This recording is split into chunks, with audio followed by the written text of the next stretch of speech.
So hello again and welcome to the March Expert Network for STEM Synergy and Indiana STEM Ecosystem Convening. Super excited to have you guys all back on here, whether you're watching this live or as a recorded session.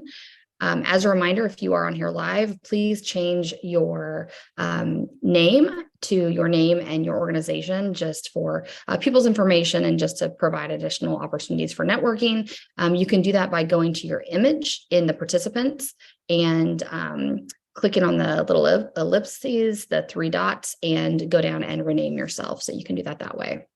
We are recording today as well. And like I stated earlier, the recording will be shared out shortly after the session. So as you all know, STEM Synergy is the STEM leg within Keep Indiana Learning, which is housed within Central Indiana Educational Service Center.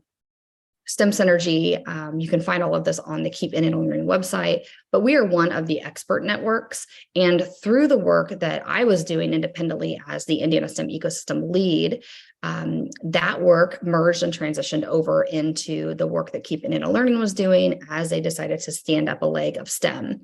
And so we just kind of merged those bodies of work together over there to Keep Indiana Learning. So that is how we're coming to you today, is through that partnership.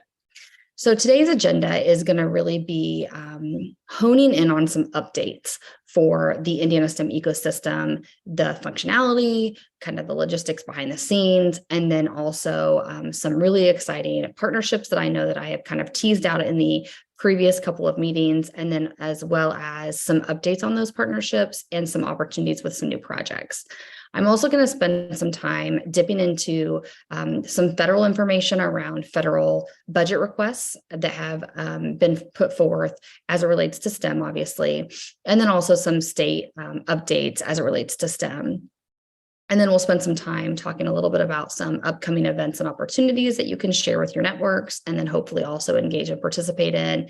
And then we'll carve out some time at the end for some sharing of information among all of you that are here live today to be able to share about some of the events and things that you guys have coming up or going on yet this spring. So I believe everyone on the call already knows me, but I'm Amanda, longtime educator in the state of Indiana within public education, both former teacher. I taught middle school, Project Lead the Way, pre-engineering courses. I was a building administrator, principal, and then also a CTE director, and moved then into central office as student services coordinator and eventually as an assistant superintendent. And those were really all over the state of Indiana, but predominantly in Tippecanoe County, in Marion, which is Grant County, and then also in Anderson, which is right outside of Indianapolis. Then I was at the State Department of Education as the Chief of Workforce and STEM Alliances for 2 years under Dr. McCormick, where we drafted our first statewide STEM initiative and plan, and also did lots of bodies of work with great people there that were able to move forward a lot of work within the computer science space, as well as allocating and really being able to get an allocation from the state budget to support the STEM and computer science work, and really collaborating with people to make that happen. Since leaving the State Department of Education, I started a consulting firm, Ingenuity, where I serve as the sole person in that group. But I started that as well as started to partner with other providers across the state to be able to deliver STEM related services. So with that, I partner with Keep Indiana Learning as the STEM Synergy Coordinator. I also am partnering with the DeBruce Foundation as an education and integration specialist, which I know I've talked a little bit about that partnership, and then as well as serving as the Indiana STEM ecosystem lead. And then there's a variety of other support projects that I do with school districts and organizations as well. But those are really the relevant ones as it relates to the work that I do through my LLC in trying to support the STEM work, as well as career exploration and opportunities across the state of Indiana. So I always like to show a layout of our membership. We have almost 400. We do have some people coming off the list, whether they've moved or they've moved on from the STEM world within Indiana, they've retired. And so that number fluctuates a little bit just based off of, change of roles and so on and so forth. But this, generally speaking, is the breakdown of our membership. And you can see that it's mainly educators within the K-12 and the post-secondary space, almost half. is education related in terms of those two spaces in K-12 and post-secondary partners. So super fortunate, but as you know, an ecosystem is about all the right people at the table and all the right organizations. And so we have a variety of other partners in the long list of members, both from consultancies, government partners like from the Department of Education or other government partners, out of school time, super important. We have a significant number there, as well as museums, community foundations, community partners, business and industry. And then we also have a pretty decent amount of participants in the membership that would consider themselves to be STEM curriculum or a curriculum provider or vendor. And so that's a pretty broad spectrum of individuals that kind of have labeled themselves when they fill out that form and they select kind of where they sit. Sometimes it's in a couple of different areas, but they've labeled themselves as kind of that STEM curriculum provider. So that's kind of the breakdown.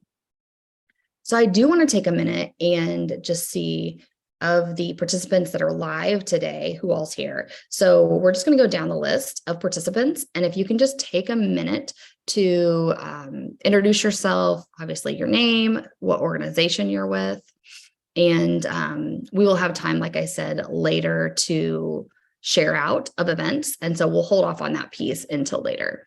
So I am just going to go down my list and I am going to tap Andrea with the Indiana After School Network. Hi, I'm Andrea Gehrig with Indiana After School Network. I am an Associate Director of Quality Initiatives and also the STEM lead. Great. Thanks, Andrea. Bill, you're next on my list. Hi, Amanda and everyone. Bill Walker from Purdue University. I work for Catalyst, which is a STEM education center, and I'm the assistant director for the center. Perfect. Dana. Hi, I'm Dana Hertzel. I am the elementary STEM specialist for the Indiana Department of Education, with a major focus in elementary mathematics. Great, thanks, Dana. Jill?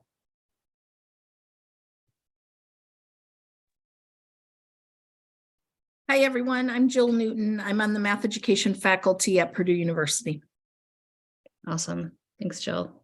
Big Boilermaker here, so love it, love it. Love to see Purdue. Karen. Good afternoon, everybody. I'm Karen Morris, the Program Director for the Advanced Placement Teacher Investment Program, or APTIP, housed at the University of Notre Dame. And our focus is on advanced placement, math, science, and English courses. Great. Thanks, Karen. We love Notre Dame, too. Megan. Hi, I'm Megan Schaller. I'm with Equitable Education Solutions. I'm a STEM specialist and curriculum engineer, and I'm the project lead behind the Create to Think STEM curriculum. Great. Yeah, we have a lot of friends over at EES that we know from other walks of life at the Department of Ed and other organizations as well. So welcome, Megan. Natalie. Good afternoon. I'm Natalie Parsons. I work for First Makerspace in Fishers, Indiana. And go Hoosiers, by the way. I feel the need to represent here for my IU people. I am a curriculum writer and professional development specialist for First Makerspace, and we are a STEM organization, vendor, all things. We design, build, and sustain makerspaces. Glad to be here. Great. Thanks so much. All right, so just a little recap on previous conversation around roles. And so the role really of being a member of the Indiana STEM ecosystem / STEM Synergy expert network, it's really about being partners, being thought partners, influencing, sharing out information. You know, when we have events and things that we share, push that information out to your network. And likewise, what you have to offer, we like to push that information out through our newsletters and through our social media and other avenues as well. And so it's really about that partnership.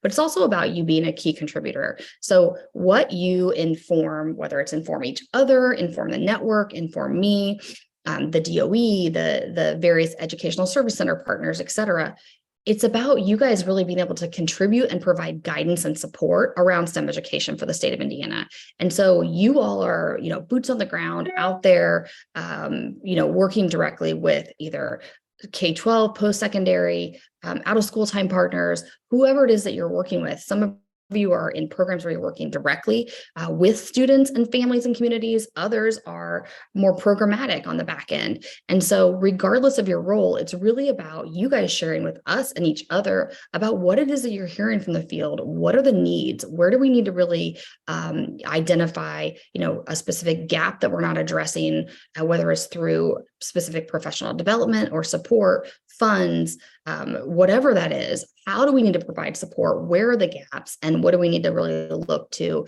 in order to meet the needs of the field? So when you hear things, sharing those back to the group is vitally important in the success of this group. And then, of course, as your time, talent, and treasure allows, engage in collaborative projects and efforts that we come together and provide opportunities for you to engage in as your time, treasure, and talent allows for you to do based on the organization and space that you sit in. And then me serving as the lead for the group, for the Indiana STEM ecosystem lead, and then also with STEM Synergy with Keep It in Learning, I'm really trying to be that convener and mediary. I'm trying to bring us all together to share out information, share information on what's going on at the federal side, also within the state of Indiana specifically, but also with back to the national, really international organization through TIES and that STEM learning ecosystems community of practice, what's happening there, what are the conversations that are being had, and which they really dip more into the federal side, but bringing that information back to you all so that you are getting the information that you need and being able to connect that to the work that you're doing around related initiatives and opportunities, but then also coordinating projects and efforts. So a lot of my time has been spent trying to harness partners that will be able to fund some of the work that we want to do. And so that's another piece of what it is that I do as a lead, is really trying to bring that information back to the group to say, hey, we have this opportunity. Who wants to partner on this from the membership and engage in this work, if you have the time and ability to do so. So that's really my role. And then also, of course, when I hear from you all that there's a need to try to do the digging and partnership development to find opportunities for us to do those things together or independently within your own kind of smaller ecosystem, wherever it is that you are serving. We do have some future scheduled convenings. Of course, today is the 28th, and so we're doing that one today. We originally did have one also scheduled for May. I've decided to take that off of the agenda for May because we have the first ever Hands-On Minds-On STEM Summit in partnership with Keep It in Learning. And we're going to hold an in-person convening at that summit. So I'll talk a little bit about the summit later on today, but that will be our first time coming back together in person for an ecosystem convening. And so I thought this was a great opportunity to do it at the summit. And so that's what we're going to do. We're going to carve out some time in the agenda and hold a session where we can actually be face-to-face together and talk about some of these exciting projects that I'm going to share with you today. And then we'll also have one in September. And this is just going through the rest of 2023. Of course, we'll have some in 2024, but we'll probably select a date in September to have a fall meeting as well, but TBD on time or date, I'm sorry. So updates, ecosystem updates. As I talked about in the last session, which I also in the invite sent a link to the recording for the January convening because we had a little bit of technical difficulties mid event and I was dropped from the call, couldn't get back on. And so I actually ended up going back and recording the rest of the information independently. And then we spliced those two videos together. And that's the link that I sent you in that email, was the link to that January complete session. So in that session, if you were attending or if you went back and watched it, I talked a little bit about some of these new partners. Specifically, I went into a little bit more detail around UL Research Institutes as well as the DeBruce Foundation. So a general update, so I definitely go back and take a look at that. but a general update around the ecosystem and kind of where we've been historically and where we're headed. So in our history, the Indiana STEM ecosystem has never had its own kind of set or allocation of funds. Some other states, which is, the direction we'd love to be in eventually, some other states have actually a line item within their state budget for ecosystem work. Unfortunately, we're not there yet in Indiana. And so we have always had to support the work of the ecosystem really by just tucking it up under other bodies of work that were funded, other partners that had funding that they could say, well, we can kind of earmark a little bit of your time or this person's time that's already on staff to be able to drive this ecosystem work or lead this ecosystem work. After various retirements, I'm sure you all, or some of you remember Bob Abrams and Paul Ainsley and some other individuals. After those opportunities where it was tucked up under some of those individuals went away because they retired and it got passed to me. Then I have continued to try to tuck that body of work up under other bodies of work that were funded with very little ability to do more than just hold the occasional virtual meeting like today, send out the digital newsletters, and try to keep you all as informed as possible as it made sense, because it was really being tucked up under other bodies of work that were funded in other ways. So we've never had standalone funding just for ecosystem work, just for projects that we wanted to do with the ecosystem. The only time that we did was right before the pandemic, when we had partnered with Battelle, which I should have them listed here as well as a partner, because we will actually be becoming the lead for the Battelle partnership with STEMX. And that's another kind of new, been a partner in Indiana for a long time, but has always been through ISI and Jenny Hicks with Purdue. But because there's some shifts and changes occurring over there, we're going to be moving that partnership with Battelle over to the Indiana STEM ecosystem. But so historically, with really little ability because of the lack of funding support to be able to do much more than just these occasional virtual meetings and distribute digital newsletters, we've been looking for new partners and trying to really have a conversation strategically around how can we harness some fiscal support to be able to keep this work moving that we're already doing, but then really to grow strategically in very specific ways in order to do what our initial mission was, which was to stand up regionally based ecosystems to provide support at the regional level, but then always still having kind of that backbone support of the Indiana statewide STEM ecosystem, but having kind of hubs across the state that could feed up into that and then provide additional reciprocal support. So we've been looking for these new partners, and luckily we have found some. The first one that I talked about in the last session was UL Research Institute. And this UL partner, so UL kind of is a very large research institution, but they have a new office called the Office of Research Experiences and Education. And their focus has really been around building the future of science, safety science, but they have had some opportunity to be able to partner with ecosystems. And we were actually connected to them through the national level ecosystem work, specifically with Colorado, because they had done some partnership work with UL. So there are links, and we will share out these slides as well so that you can take a look. There are links for each of these partners here that are listed, so you can dive a little bit deeper into them. Of course, we're still going to be partnering with Keep Indiana Learning and STEM Synergy. But it's going to be much more of a partnership of me leading the ecosystem work and the work that they're doing at Keep Indiana Learning with STEM Synergy. You're not going to see a big facelift or anything in terms of what's forward facing from, if you go to the Keep Indiana Learning website and look at STEM Synergy Expert Network, you're not going to see much of a change there. It's going to just be more of a partnership, however. So they are going to be hiring at Keep Indiana Learning. They are going to be hiring a new full-time STEM specialist who will be taking on some of the pieces of the work that I have been supporting over there within STEM Synergy. But a lot of the work that's relevant to this ecosystem body of work is just then going to shift off of that plate and remain with me. And so a lot of it is going to be that partnership of kind of that in-kind trade-off with STEM Synergy and Keep Indiana Learning, sharing of resources, co-creation, things like that, but really more through a partnership stream than like a contracted stream with me with the support with STEM Synergy. So then my focus is able, through these partnerships, to be able to really focus on ecosystem development and the projects that I'm going to share with you here in just a few minutes. So another new partner that I had mentioned was the DeBruce Foundation, and they're actually out of Kansas City, and they are their foundation, they're not for profit, and their focus is around career awareness, development of tools, resources, and support. They're a national foundation, and they work to expand. Their mission is actually to expand pathways to economic growth and opportunity.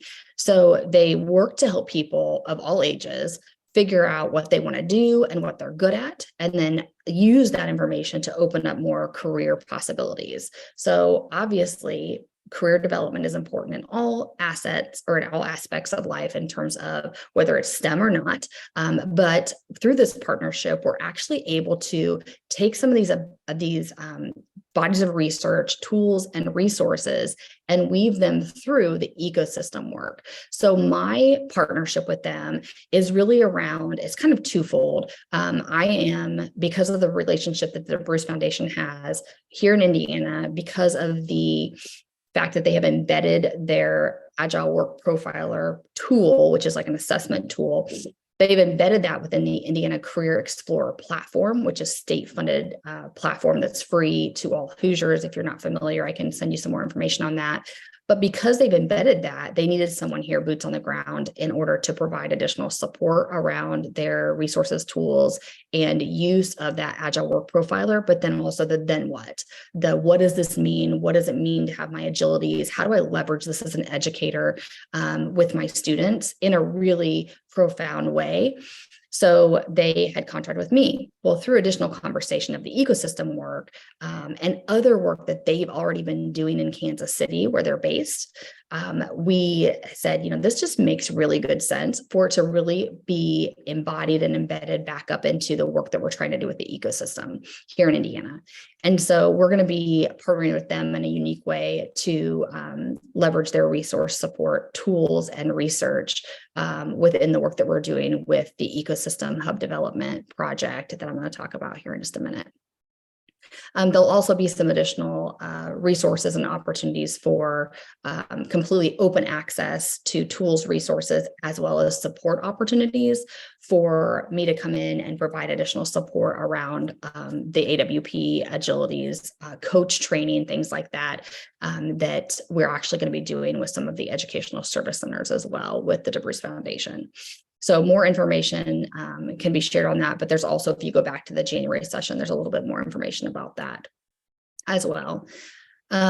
We will also be providing twice a month Indiana Agility tours. So a 1 hour session where individuals can get schools, whether it's schools, organizations, whomever, whether you're serving K-12 or post-secondary students, or even adults outside of the post-secondary realm, or if you just want to do it for yourself. You can come to an Indiana Agility tour and learn a little bit more about the Agile Work Profiler, what it tells you, how to leverage the resources.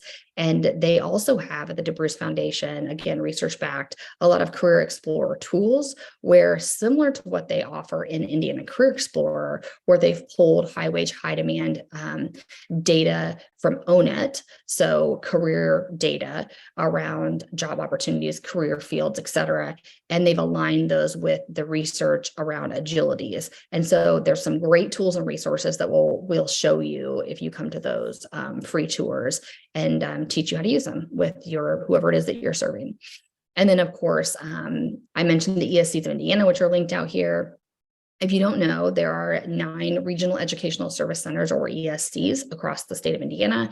And through the work with Keeping and Learning and the ESCs of or the ESCs of Indiana, we have been able to work together to develop the STEM Educator Network.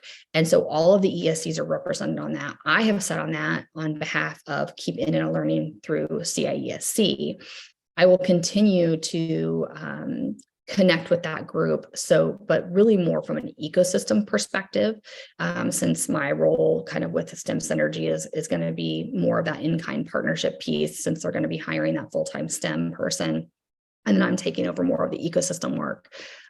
But through partnerships with those educational service centers, we are able to leverage those relationships with UL and the DeBruce Foundation to provide support and training for individuals at the ESCs to become what we call agility coaches with the DeBruce Foundation. And then they'll be able to get additional support from me to provide direct support to schools, professional development, resource development, lots of various things directly to the schools that feed into their educational service center or sit within their region, whether they're members or non-members. So it's a really exciting time to really help to leverage these partnerships with UL and with the DeBruce Foundation through our friends at the educational service centers and Keeping It Learning for really accessing those districts and schools, teachers, educators, and students. So we are also open to looking at other organizations, both within the K-12 post-secondary and adult space. So really any age frame there on how we can partner to be able to get this information and support out in other ways as well. So super exciting partnerships. These partnerships are really driving what's coming next in some new projects. So one of the things I know I mentioned previously is this regional STEM ecosystem hub development.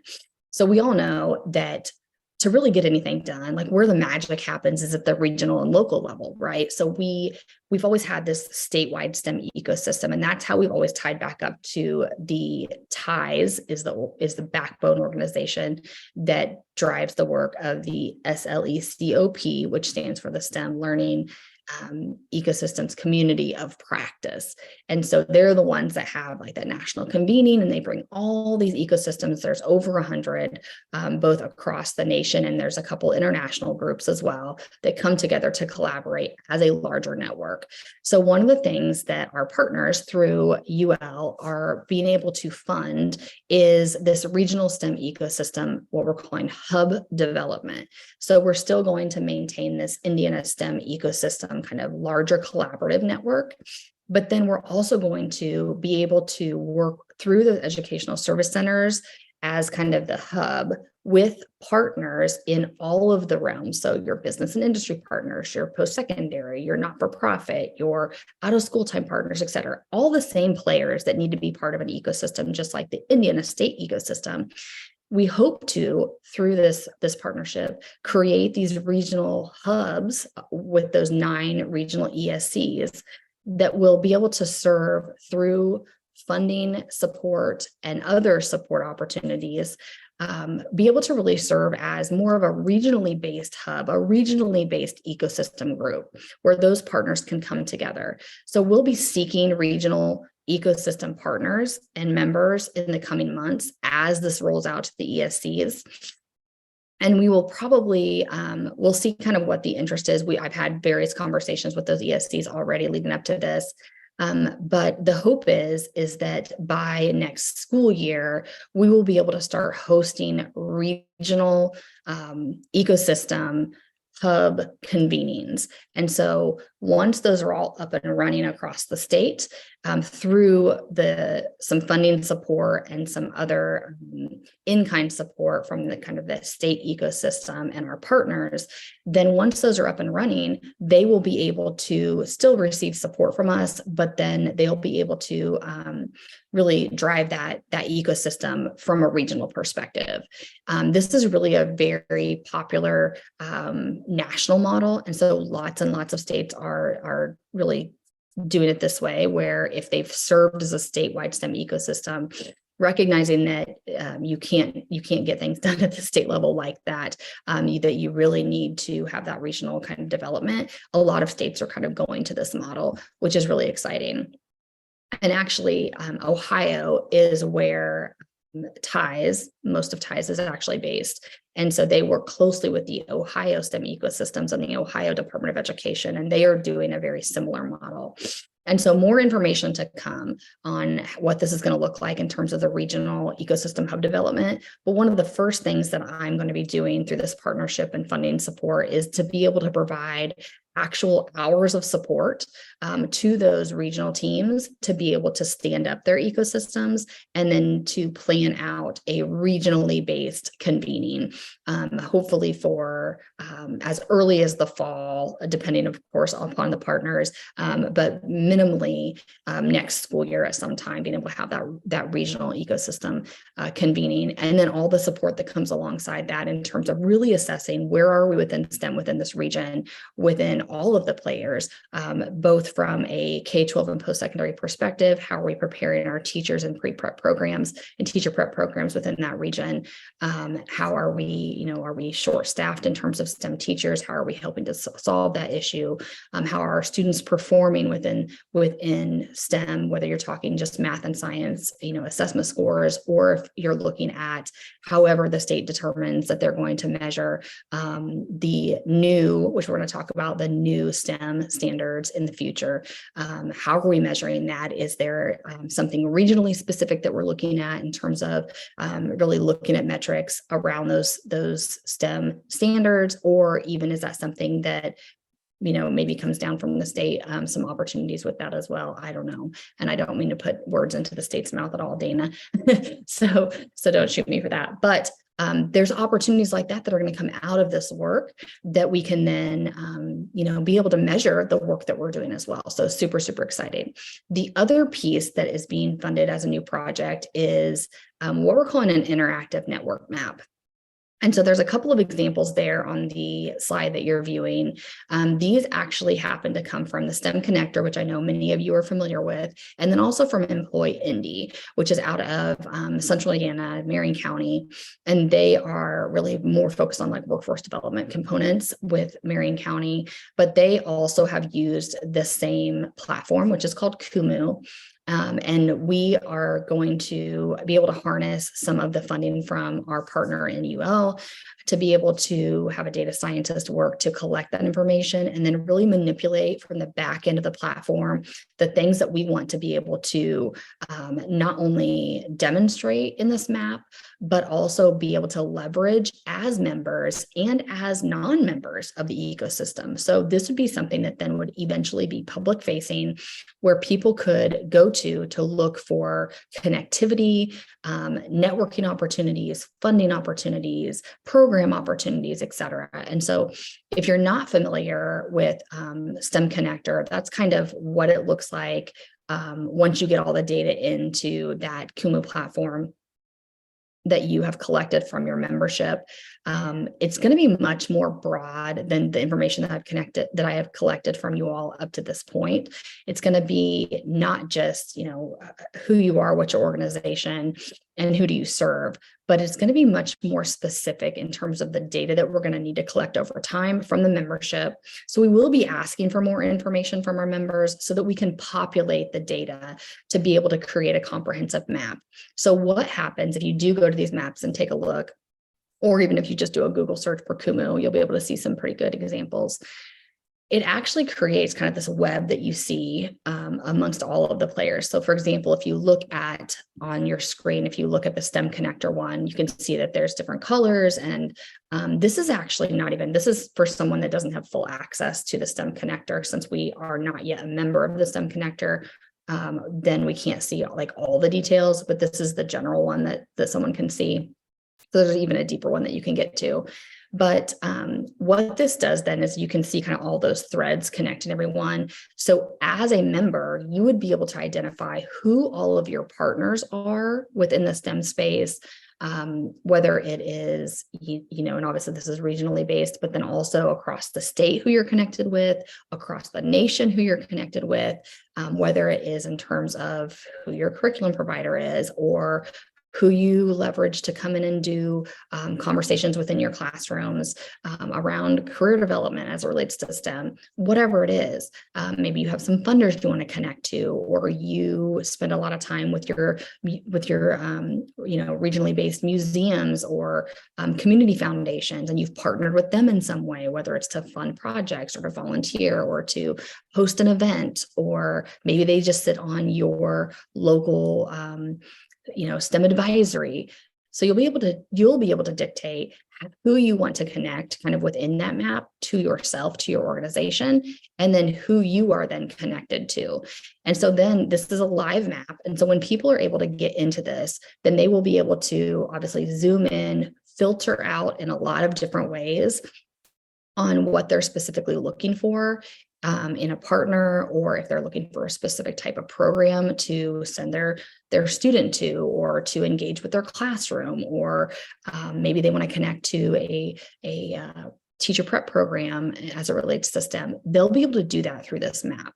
So it's not just going to be, you know, a map in terms of where are you geographically located and you happen to be a member of the ecosystem, but it's going to be much more comprehensive than that and interactive, so that you can use it as a tool, whether you are a classroom teacher, an administrator, someone serving in the post-secondary realm in some way, whether, you know, like Bill with Catalyst, or Karen with AP Tip In, whatever that looks like. Because you're an ecosystem member, you'll not only be able to access it and really dive in and filter it out to help you do things, but also you'll be represented on that map as a member, who then others can come back and connect to you through this. So this will be another piece and another project that we'll be working on through the funds. What you see on the right-hand side is the employee ND map. They actually did start with Kumu. And so on the back end, this actually breaks down to a very similar map to what you see from STEM Connector, but they had actually decided that it made more sense to create what you're seeing here, where their map is a little bit more simplistic. If you go to the employee ND map, this is just a screenshot of it, but it actually goes down several pages, and you'll be able to see additional kind of the white bubbles of partners, and then kind of how those bridge out and who's engaged in that work. And then once you're able, just like the STEM Connector map, when you click on those, then that populates another pop-up with that organization or school's information, a link back out to their website. And so that's how this is going to be so powerful, because the ecosystem is really about being a network, right? We bring people together, we convene, we talk about what's happening, we provide opportunities, and we connect to one another. And so that's what this is going to do. So it's super exciting. It's going to take a little bit of a lift on the front end to gather the data that we need and figure out what are all the components that we want to be able to show and be able to filter within the completed map. And then obviously it's a living document. So as we get additional individuals who want to be part of the ecosystem, if once they're part of the regional ecosystem, they'll automatically be a part of the Indiana state ecosystem, and then vice versa. And then that data will be populated up through the system, so that it's not just an Indiana STEM ecosystem map, interactive network map, but it will be broken out into those various regions across the state. So then you can dive specifically into a region or regions, or you can look at it holistically as a state, how all the network works, who all's connected, and how and why, and how you might be able to take part in that. So it's really, really exciting. All right, so moving on to federal and state updates. I'm gonna real quick just take a look at the chat and see, or if anyone wants to flag for me and say, hey, there's something in the chat, then you can always feel free to do that as well. I think we're doing good. Okay, so federal and state updates. I know there's a lot of text on this slide, and I apologize for that, but it's all relevant. So this is information that came actually from a partner STEM Ed Coalition through our partners at TIES and the STEM Learning Ecosystems Community of Practice. And these are the fiscal year 2024 budget requests at the federal level, specific to two things: Department of Education, which is on this screen, and the next slide that I'm going to show you is going to be for NSF, for the National Science Foundation. So those are going to be the two slides that we cover coming up. There are also details in there's also details at the top of the header that provide links specific to the detailed summary. There's an overview PowerPoint presentation from the Department of Ed that you can link to as well for specific highlights. So we're not going to dive deep into this, but if you're wanting to learn more about like where did these budget requests come from, what's the detail behind each of these, then those links are provided to you. There was a question from Evan about a public link available for the slides. So they are not public yet, but they will be. So as soon as this session is over, the live session, the recording, I'll do two things. One, Keep Indiana Learning actually will take that, and I believe they put it now, they are transitioning it to a YouTube link. And so I believe that's what you will get, is a YouTube link of this recording. And then if you would like, I'm happy to, she actually also has the slides. And so I believe she connects the two in there somehow. I'm not super familiar with the way YouTube works, but I think she puts a link in there for direct access to those slides. But what I will also do, Evan, is I will send an email out to the full membership with the recording when she sends it back to me. And I will go ahead and link those, the PDF versions of the slides on there as well, so that you can review them. And then also you can live link back into all the links that I've embedded into the slides. Great question. Perfect. Thank you. Absolutely. Okay, so federal funding allocation. So these are the budget requests at the federal level. This one's specific to Department of Education. Make sure you're leveraging those links that are up in that right top hand corner that will take you to the more detailed information if you want to dive a little bit deeper. But just I want to hit some key details here. So overall, the 2024 budget requests, $90 billion. Within that discretionary funding for DOE at the federal level.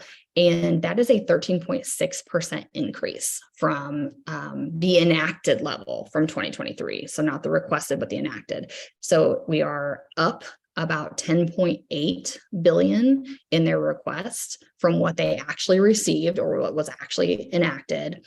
They're requesting an additional 10.8 billion, which is that 13.6% increase from that enacted last year. So then it shows you kind of the breakdown of what that looks like. So overall 90 billion is what they are asking for with that increase. And you can see here the breakdown of where those the proposed allocations would sit within the request. The two areas that I wanted to highlight were, you can see they're in bold there. So about 3 bullets down. 405 million is for the Education, Innovation, and Research, or EIR is what we often know it by, program.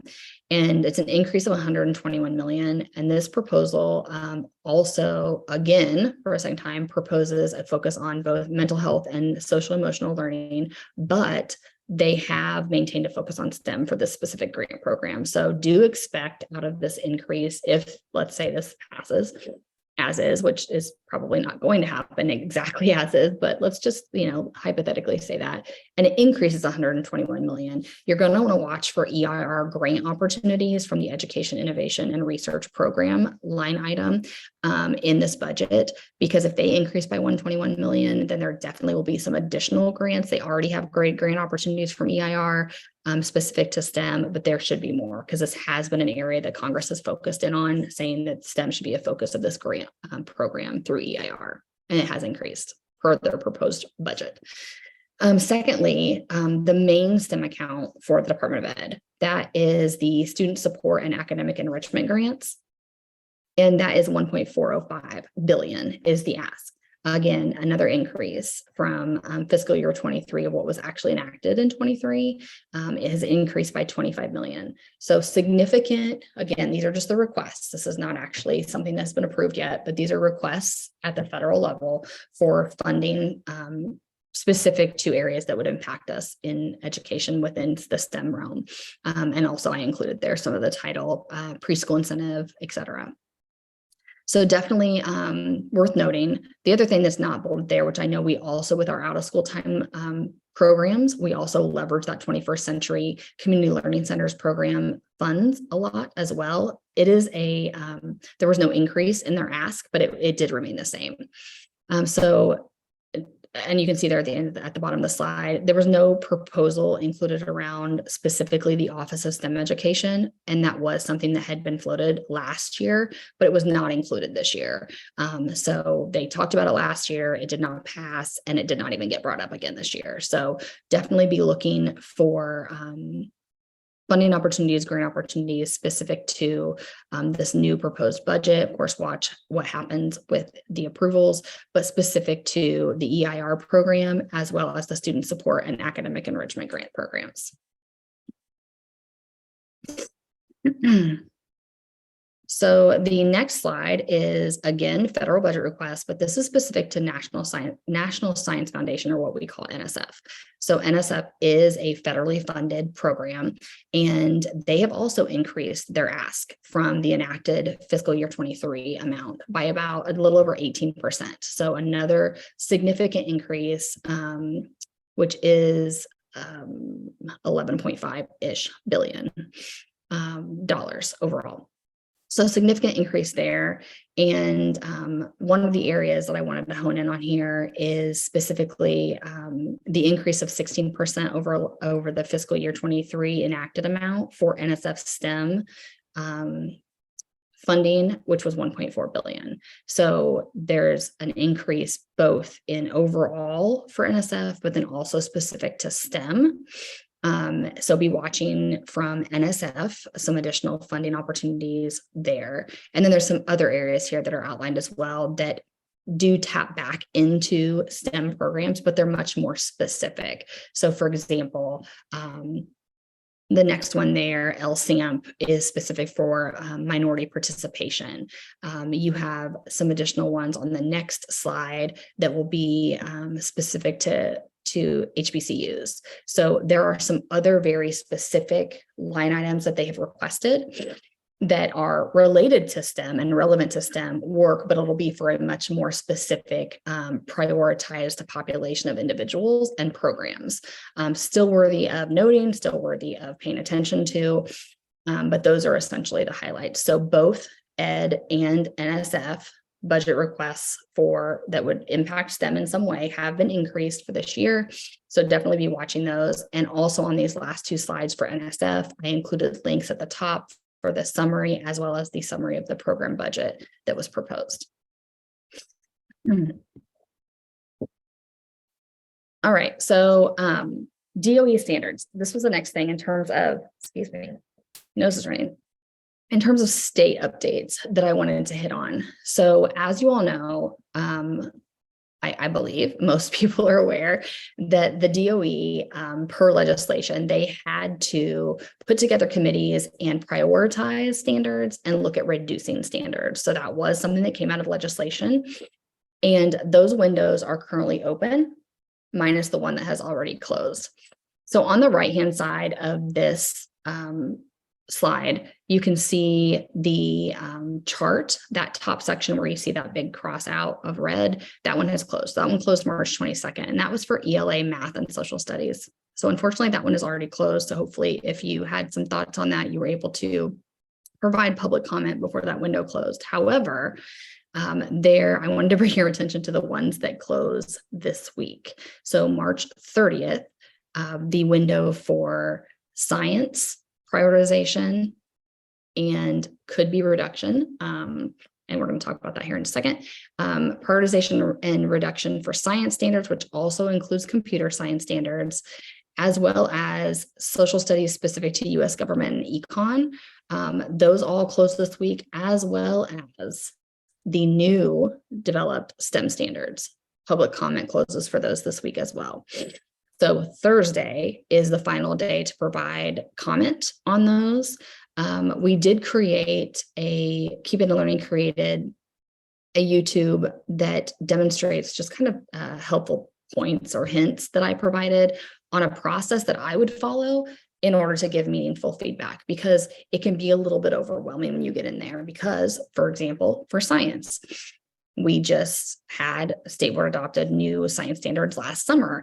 And then with this legislation, DOE had to go in and prioritize and reduce standards. And so you now have this new public comment window where you can comment on these new reduced and prioritized standards. And when you start to look at those side by side, and then you pair that again with even the newly developed STEM standards, it can get a little overwhelming, and you're looking at a lot of different pieces. So this YouTube video that's linked here It's like a 17-minute video, I think, 15-minute video that is basically me just walking you through what I'm walking you through today as well on the process I would use that would just make it a little bit easier to provide really specific feedback for this public comment window. Additionally, just as a side note, you'll still have some time into April for social studies K-8 and US history, as well as the early learning foundations pieces, which are also identified there on the chart. So these are all linked out in these slides when you get them. I did want to, before I show you what this looks like, I did want to note that the CS standards have been reduced. So you are going to want to take a look at that and see what those reductions have been, what those decisions have been made on the reduction. Some have been removed. Science, anything that was Indiana specific has been removed. So as you know, fellow Hoosiers, in Indiana, we don't just take anything and say, oh, NGSS, now we're NGSS. We always Indianize it or Hoosierize it. And that's always been the way that it's been done in Indiana. And with that, with the science standards in 2022, when they were created and pulled over and board approved last June, it was not just NGSS. There were a few areas that had some Indiana specific pieces added, right? They Indianized it a little bit. So that's what went before the board was approved last June for science. Well, now, because legislation is saying you have to reduce and prioritize the standards, what I'm seeing as a change there is that the science really is it's really just NGSS now. So any of those Indiana specific pieces that were threaded through have been removed, and that's how they've prioritized and reduced standards. And then you'll also see how they have identified within the standards, and I'll show you what this looks like, the ones that they are prioritizing. The other thing to kind of note here is that none of this means anything until the board approves it, right? So by legislation, they had to do this. It's out for public comment. Once that they make the modifications from the public comment sections and have more conversation with the committees, make those adjustments, it still has to go to the state board in June for approval. Now, the tricky thing here is that there is actually old legislative language that's tied to this prioritization and reduction piece that says that the board doesn't have to approve the prioritized and reduced standards until June of 2024. But if that's the case, then the board could say this June, no, these aren't how we want them. We want to spend more time. We'll give another year, and we're not going to approve until next June. They could, under current legislative language that started this, right? However, there is new proposed language in the legislation right now in Indiana that would actually modify that to move it to June of 2023. So you have to keep watching on those two pieces as well. With this, you have to be watching whether or not that legislative language comes through that changes the existing language to move from June of 2024 board approval to June of 2023, requiring then, if that passes through legislation, it would require the board to approve this June. If not, then it would be up to the board whether or not they chose to approve this summer or the next summer, because legislatively they wouldn't have to unless that language changes. So important to note. And then also important to note that State Board of Ed meeting that would see the standards for approval would be in June. So June 2023 or June 2024, potentially, again, back to the legislation. And then also important to note, before we take a look at this public comment piece, that Indiana legislative session closes April 29th. So important to note there, in terms of, watching all of these pieces, right? Does the legislative language change? And is there other new legislation that comes up that's going to somehow impact this in some way? So yes, so it looks like there were a couple of questions here. Bill asked, has there been discussion about changes to iLearn? Oh, thanks, Dana. Dana said the language states that grades 9 through 12 must be approved by June 29 and K-8 is June 2024. Okay, so there you have it. And is that the existing language or is that the newly proposed language, Dana? That is the existing language right now. So K through 9, anything that falls into that must be approved at the June board meeting. However, yeah. Through 8, the current language says 2024. However, we do expect that the proposed new language, Will pass. yes. Okay. Yep. So again, I think thanks, Dana. I think it's just smart to be aware of that, and just to, you always have to pay attention to the things that are changing in legislation. Dana, I may let you speak to this as well. So Bill asked about being discussion about changes to iLearn. Bill asked one of the $1 million questions that has been rolling in about once on the hour. As with any changes to standards, there is always the consideration with changes and alignment to iLearn. In the current legislation right now, it does say that the assessment must be updated by March 1 of 2025, I believe. There is ongoing discussion, ongoing work, ongoing a lot of work right now. We're planning for the best, planning for all different things. But again, there's a lot of things that we can't do and really finalize until we know what's going to happen with the current legislation. So there are a lot of plans in place for different scenarios. What is happening is the grade 4, 6, and bio are being updated to the new standards, and they will be, and Amanda, this might be I think this is different than what I told you the last time. They will be, it is going to be updated to the streamlined standards this year, or this coming next year. It was just pointless to develop questions for Indiana standards that most likely are going to be removed. Absolutely. Yeah. So that makes a lot of sense. Thanks, Dana. Yeah, but TBD. Yeah. So I think, so back to Dana's point and Bill's question, I think the thing to note here is, just as a reminder, so we had 2016 science standards, because we're talking science right now.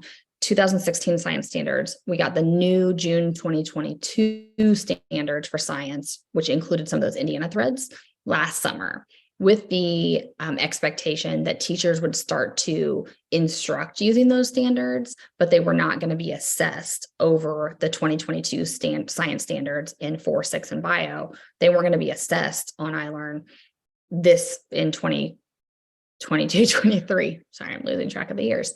This school year, they were going to be assessed next year. Well, with this new reduction in prioritization of the standards, et cetera, that we're talking about, what Dana just referenced, they were working on creating the blueprints and the assessment for those new June 2022 standards that would be assessed next school year in the spring.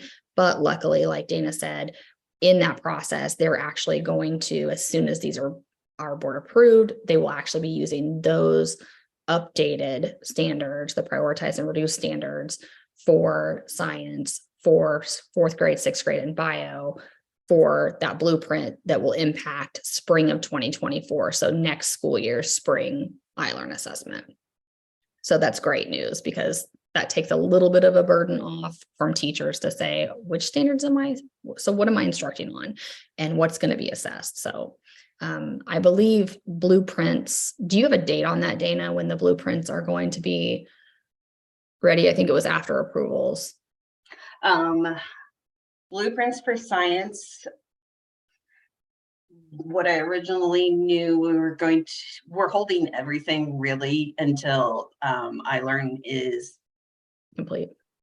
Complete this cycle, because we didn't want to confuse anyone with having 2 sets of guidance out there. So I know if anyone's attending TitleCon, there will be information about assessment shared at that point in time, and may possibly include a sneak peek or something or discussion about those blueprints. But right now, we're just trying to hold anything that might be confusing to educators until the iLearn window closes. Yep, makes sense.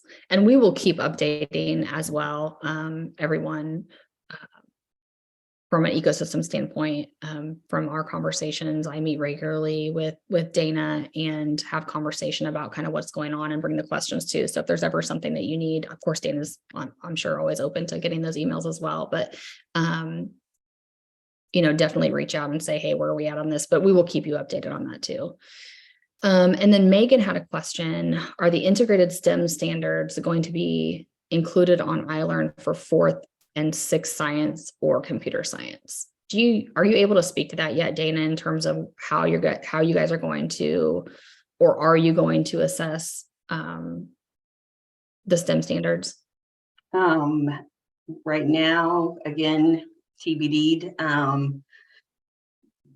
I will say, if you have not looked at the STEM standards, please do. We have gotten very little feedback on them, which either means that no one has looked at them, or everyone that's looked at them really loves them. So I'm not sure really which, but if you do have feedback about them, we would really like to have that within the next 2 or day and a half, I think. Yep. Just because right now we don't have a lot to go on. So it's good to know. I will push this out too, and you all can share all of this information as well. But to that point, let's transition then. I'm going to show you, I'm not going to pull up the YouTube because it's just kind of here's how I would suggest doing this and giving meaningful feedback. It is helpful though, if you want to check out that YouTube, but there is a link here to the public comment window document. So when you go to that, and you can get to it a couple different ways. This is what it looks like. It is a jot form. You can actually also get to it from the academic standards page here, where it says prioritized standards. You can get to it there as well. Takes you to the same spot. Takes you to this jot form. So this is the legislation, and this is the why. Here's why we're doing it. And then you have all the links here. This top section is what's already closed. So this is where you want to hone in here in this section. So in this left-hand column are the current standards, and then you have the prioritized in this middle section here. So you can get to these new prioritized standards here, and we're going to show you what that looks like. And you can also access that document here. So when you get into, let me just show you what the STEM standards look like, and then we'll have some additional conversation here. So when you go to that jot form, and I'm going to be clicking kind of between a couple of different windows here. Sorry, I have to minimize it a little bit. All right, so when you're on this jot form, and for example, when you click on this science standards, it's going to take you to the public comment form specific to science, okay? And you're going to see on the, from the jot form, it's going to take you to this, I'm sorry, not the jot form, it's going to take you from the jot form to this spreadsheet, and you're going to see the prioritization. So this is taking and you can see it's by down here in these tabs that it's separated out by grade band. So you can tally between these, biochem, et cetera. Use this arrow to go over to the other ones. And it is, highlighted in green if it is prioritized. That's all explained on the jot form in that top section. So you're going to be able to scan down and take a look. Here's physical science, life science, et cetera. This is for grade 3-5. And you can see within each of those grade levels within that grade band what has been prioritized. So here's 3rd grade for earth space science, prioritization in green. The second one in green, prioritized. Oh, there's a white one. They are not prioritizing that one. So you can see kind of the difference there, what you're going to be looking at. And then over here, you have 4th grade, 5th grade for earth space science. Then you can scan down engineering design. So this is how all of them are really kind of organized for all of the different, really all the different content areas are organized very, very similarly. When you click on going back to that jot form, so that was the science one here, right? Same thing for computer science. And then when you get into the STEM standards, it looks similar. Again, you have your grade bands here. Notice that the language is the same for the majority of from K to 1 to 2. So these are grade banded, right? So you would expect for K2 to essentially be the same. There are a few small differences specific to this K-12 grade band that are just making it more age appropriate. So for example, if you look at, where was one I saw earlier? Okay, so if you look at under applications on modeling, right here in row 17, you can see the difference of how they're going to apply symbols and relationships, right? So for example, here in K, it's comparisons versus in grade 1, you have place value less than, equal to, greater than, operations, etc. So it does change a little bit in some of these standards by grade level, but the concept essentially for what they're trying to master in that standards is the same. It's just a little bit of a tweak based off of the fact that they're a first grader versus a kindergartner, etc. So you'll definitely want to take a look at that. Still scan down, you can see, so this is the 3-5 grade band. You have communication and collaboration is the domain. Next one here, data analysis, I can't speak, and measurement, inquiry-based approaches and problem solving, applications and modeling, information and digital literacy. So for each of those grade bands, you can see those domains as you go down, and then you have the separation of the 3, like this is 6, 7, 8, and you can see that there in the beginning part. I can't click on it because I only have view only, but in the beginning part, you can see that's grade 7, for example, in that standard. So there are no colored boxes in these because these are all brand new standards. These are new STEM standards. And then you can see here, this is 9-12 for high school. It's all together. So those are what the STEM standards look like. Going to go back to the jot form. That's where I access them here. You're not going to have anything obviously to compare them to because they're brand new. I do recommend, however, when you are taking a look at these STEM standards specifically, but also with the science and computer science, since they were just updated last June, this is where that YouTube video, this walks you through it, the video does. But I do recommend also taking a look at the science correlation guides. If you're diving into the science and computer science, I would be using the correlation guides to do a side-by-side comparison. And that's what I talk about in that YouTube video. So what I do with that is I go in here on the Department of Ed standards, academic standards site, and I go into that science and computer science. And let's just say I'm going to look at grade 3, right? I'm interested in grade 3, and I'm going to give public comment on grade 3, both with the STEM standard grade band, which is 3-5, and I want to give feedback on potentially the science and or computer science standards for grade 3. I'm actually going to go over here to the right, and I'm going to use that grade 3 correlation guide. And then I'm going to pull up dual windows. This is what it talks about in YouTube. And I'm going to take a look at this because I may actually be more familiar with the 2016 standards, right? These 2022 are the ones that were approved by the board last June. And then you have these, right? I'm looking at grade 3. So then you have these, which are the 2022 standards, but they are reduced and prioritized. So I would be looking at both the correlation guide. If I'm unfamiliar with the June 2022 approved science standards, I would be going back and looking at those correlation guides here, which I access through the academic standards site, because it shows me that 16 standard. It shows me those 2022 board approved standards. And then I would also be utilizing that side by side to then go, okay, so if I'm looking at 3PS1, which then transitioned from 2016 over to these standards here for these performance expectations under physical science for grade 3, then I can go in here and be like, okay, so here's 3PS22. Let me toggle back. Oh, here's 3PS22. There's 3PS21. They prioritized this one, but not this one. How does it correlate back to 2016? Oh, well, obviously it's much more comprehensive than what was there before. So I have no concerns about that piece. before I make public comment. So what that does is it really helps people that are maybe unfamiliar with the 2022 standards that were approved. Just gives you a little bit more clarifying information if you're more familiar with 2016 about like, where did all these standards come from and how do they relate to what I was maybe teaching? Because if you were still teaching from the 2016 standards potentially. So that's would be my recommendation on that piece, is to leverage that.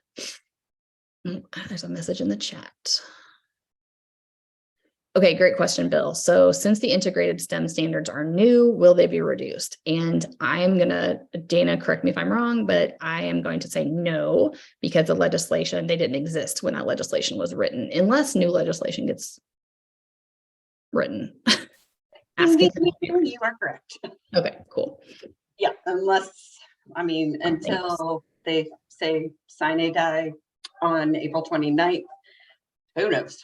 But Right. as of this, with that legislation, no, we. Yeah. You never know, but yes, that's what I would think too. So here's the other thing that I would recommend. The other piece that I would recommend would be look at the STEM standards. This is for public comment. I would look at these STEM standards as kind of a third window next to the science standards. And the reason that I would do that is because, I mean, for all of us STEM educators, this makes sense to us, that you're going to find some similarities in language. And so to me, it's an easy way, before I provide comment, before I say, you know, hey, I'm giving public comment on the science standards, and where is, you know, estimation on measurement? Well, and I'm just picking one, it may already be in there, so I'm just randomly picking something. Where is it in these science standards? I don't like the fact that it wasn't prioritized. Well, it may very well be that there's something similar in language in the new STEM standards. So that's why, as I did a side-by-side comparison, that's what I was finding, is that if there were areas that maybe were not prioritized in green in the science standard, then I may go over here and say, where is that? Okay, well, let me look at the let me look at the STEM grade 3 standards. Maybe I was specifically looking for evidence-based reasoning, right? Well, here it is. I thought it should be here, or maybe it wasn't prioritized. But if it wasn't prioritized in science, but guess what? It's in the new STEM standards.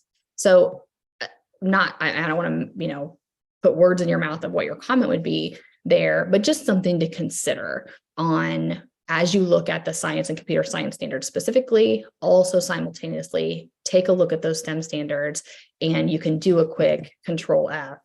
And, you know, if you want to know about evidence, where all are those standards at? If you want to go back and do a quick Control F and look for evidence in the prioritized science standards, then you can do that. Now, keep in mind that it's turning everything green because I did search. So don't mistake that if you do a Control F for prioritization in the standards, because it changed it green because I did a search. But it's a good way for you to be like, okay, so evidence is obviously in there 14 times in those standards for the grade band for 3-5 for the prioritized science standards. And then I can go back and see, okay, well, it's prioritized here in grade 4, but not here in grade 4, but evidence is in both of those pieces. If that's specifically, I'm just using that as an example, what I was looking for. So that would be my other recommendation, is take a look at the science correlation guides if you're unfamiliar with 2022 science standards as you do this public comment process. And then additionally, consider doing a side-by-side analysis in the new STEM standards and the prioritized and reduced science and computer science standards, just because there may be things that you find in the new STEM standards that you think are maybe missing or have not been prioritized in the science or computer science standards. So before you put the effort into making a comment about it missing, you might find it in the STEM standards. Just a suggestion. And that's how I would do it. All right. So as a reminder, complete that by Thursday. So the 30th is the last day. Dana, does that close at 5? Do you know? Or midnight? It It doesn't say on there, I don't think. Does it say the last day is the 30th? It says the last day is the 30th. Okay, so, here's the deal. Since y'all are a small group, and I'll just say, if you pull the standards, so what will happen is the link will be dead to the proposed standards. Like if you're in it right now, you'll see that the links for the proposed standards for ELA and math are dead. So yeah, so you can't access them anymore. So that's what will happen. That does not mean that if on the 31st that you might want to provide comment because you just couldn't get to it until then. And if you download the sheets, you could probably still provide comment. But I will tell you, like, we're meeting internally to look at all the public comment. And so we have those meetings scheduled pretty quickly after public comment closes.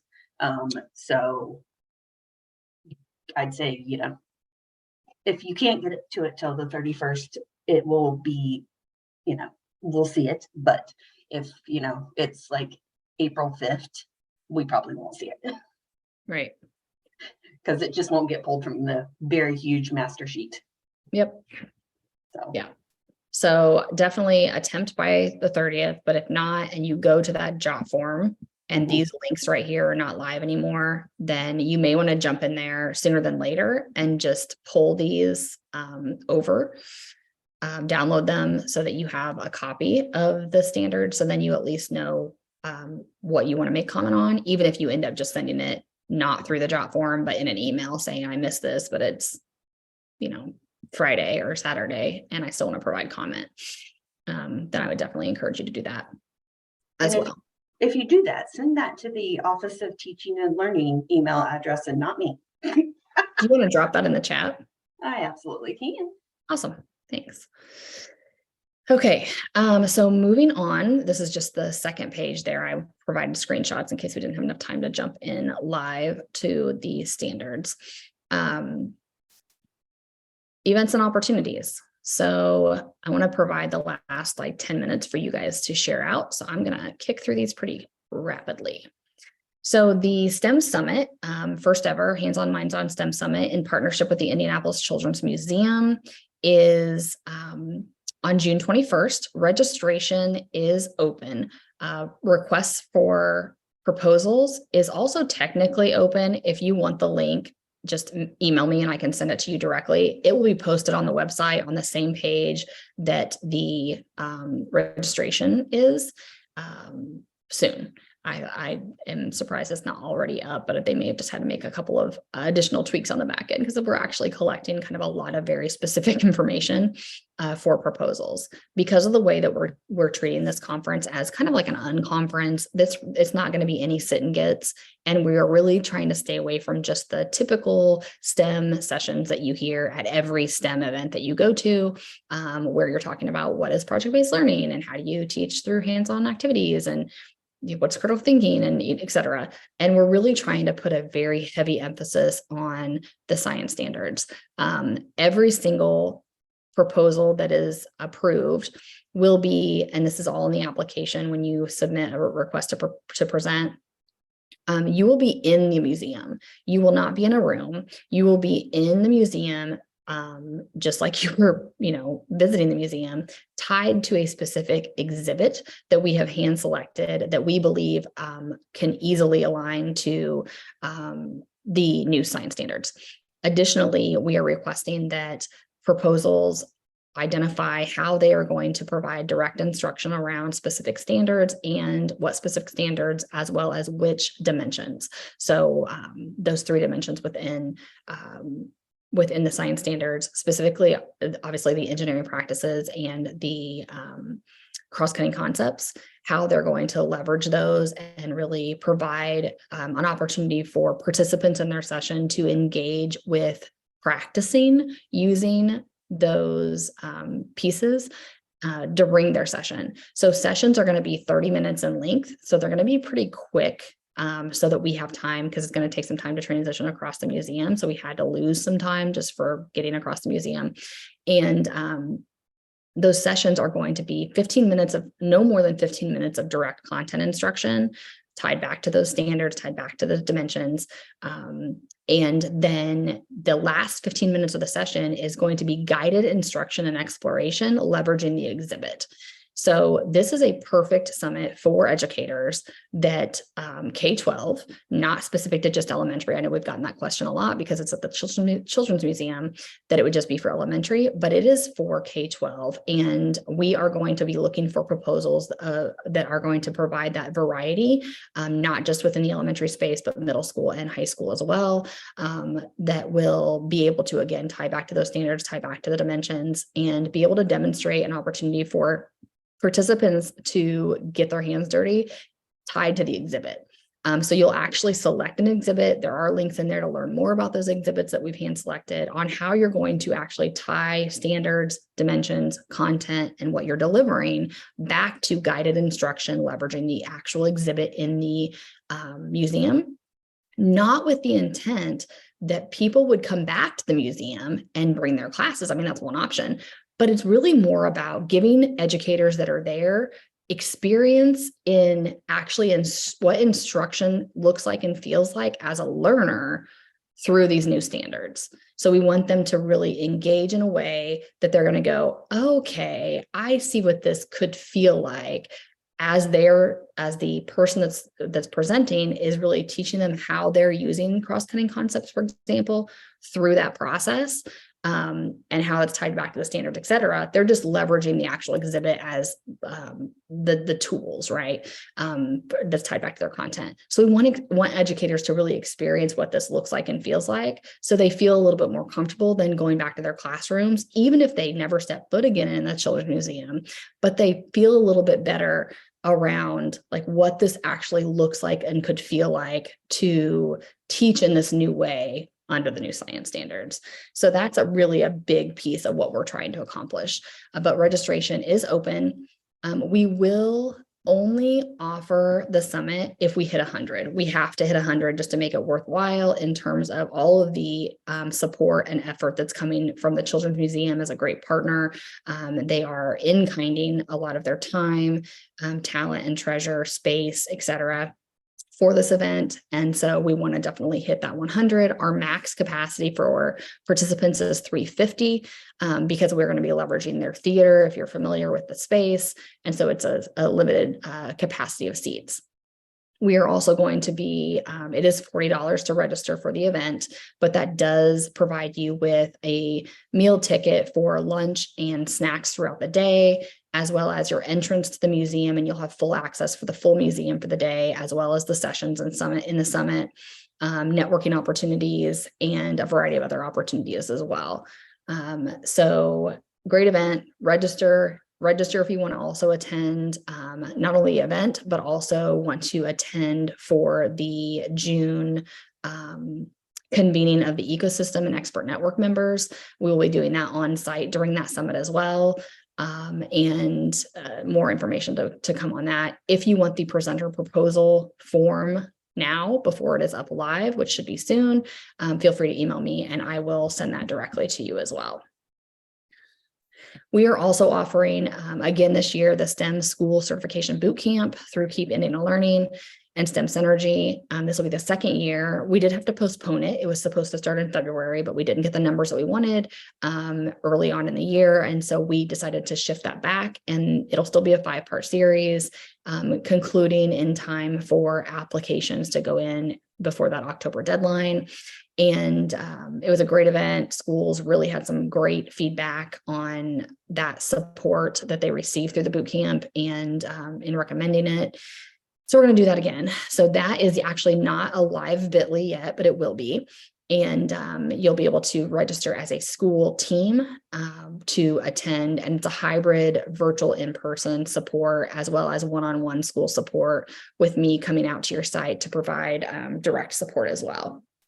And it's very cost effective for the amount of support that you're getting over that 5-part series. So definitely check that out and share that information with your schools as well. Then the last two are other STEM related, science actually related opportunities through Keep Indiana Learning. One around unpacking the NGSS standards, which is April 4th and 5th, and there is a cost associated with that. And then there's also a free event April 13th that is going to be hands-on technology enhanced learning with NGSS. So there are two outside partners offering that through Keep Indiana Learning there as well. And you will just, to access that, I would just suggest going to the Keep Indiana Learning website. You can browse upcoming live events here, conferences and summits. Right here is the Hands-On Minds On Summit to get to that page. There's also a running list here that you can scan through and find what you're looking for. Click on it. It'll actually take you to a Facebook page where the link is, and then it'll link you back to this site where you can register. You do have to register, even if it's a free event, you do have to register for it. The other place that you can find it here is through Browse Upcoming Events. There's some listed here and highlighted. You can go to the calendar, and this will show you the monthly calendar. So like right here is the event that we're doing right now. And that should have been till 5, not 4:30. I apologize because it was supposed to be till 5. And you can switch to a different month here and see the different events going on. So if you click on that, it'll take you to the registration page. So that's the best way to get to all of these events. The other event I wanted to highlight, which I highlighted last session as well, was the international, really, STEM Learning Ecosystems Community of Practice, or the SLECOP convening. I will be there offering a variety of sessions, actually in partnership with our partners at the DeBruce Foundation. And registration is, I believe, $750 unless you have 6 attendees, and then you pay for 5 and you get the 6th for free. There's a link here on this slide to check out the specific sessions as well. This right here just gives you a little bit of data around how many people are involved, how many kids we're impacting, how many educators, et cetera. So it's a very broad network. It's actually also going to be somewhere beautiful this year in Jacksonville, Florida, at the a golf and resort spa. So it's a beautiful location, and it's just a really great group. So if you have it in your budget to attend, I would definitely check it out. I do ask, if possible, that you shoot me a text or an email and say, hey, we decided to go, I'm bringing a team, or what have you. And we'll make sure that we carve out some time to connect there as part of the Indiana ecosystem team as well. In the future, I am hopeful that we will be able to provide some funds from our partners in order to provide some opportunities or potential partial support for individuals that are members of these regional ecosystems that we're developing to attend this international group convening each year that they have as well. A couple of other opportunities that would be great if you shared this specifically with your K-12 partners. From our partners at TIES, they have a collaborative called the DI3, which is Design, Innovate, Incubate, and Implement. And this is really focused around some large companies, multinational, that are looking for school districts to partner and teachers to partner, that they're going to launch this program in the spring. If you click on that link there that's provided, you'll get some additional information. It's really about becoming a partner in the design process, as well as testing out some of the things that they're doing. There's some incentives and I believe some stipends and things like that involved in all of that as well. But definitely check it out. They have some expectations around like agreeing to a district signature has to go on the agreement, and agreeing to invite teachers and attend quarterly meetings, virtual meetings, to read their emails that they send, and to think about joining any additional pilots that they have. So there are some pieces there that they have in terms of expectation, but you're really given an opportunity to work side by side with leaders from business and industry that are going to help you to connect your classroom learning with workforce needs. So it's an interesting project that I think you should definitely share out with your school partners. The one on the right there is another opportunity from TIES that is an application to join early for an engineering education adopters program. So they're working with a software engineer company and they're looking for educators that want to pilot this new program. There are stipends available, $2,500, I believe, stipends available, and some additional benefits as well. And it's going to be part-time engagement from May until July. And so it'll be at the end of the school year through the summer. And they're looking for high school teachers, educators, schools, or district administrators. You have to be in the US, and you have to be someone that has been teaching in the fall, in the most recent fall. If you're interested in bringing any kind of engineering education to students in any setting, public, private, charter, remote, magnet, anything, then you'd be eligible to apply. And so definitely check that out as well. And the link is embedded there at the bottom. So 2 great opportunities there. All right, so I know we're at 5:01. I still want to give an opportunity for any share outs. So I am going to stop talking and let you guys speak for a few minutes here until you want to be done. If that's 5 minutes, great. If it's 10 minutes, great. And share out whoever else is left on the call about things that are happening. I'm going to leave this slide up because you guys can all read it on your own on just what my call to action is for all of you in terms of engagement on the things that we talked about today as it relates to this regional ecosystem development, gathering data for the networking map, attending the summit, and learning more about the DeBruce Foundation partnership as well. All right, so who's left that has something they'd like to share?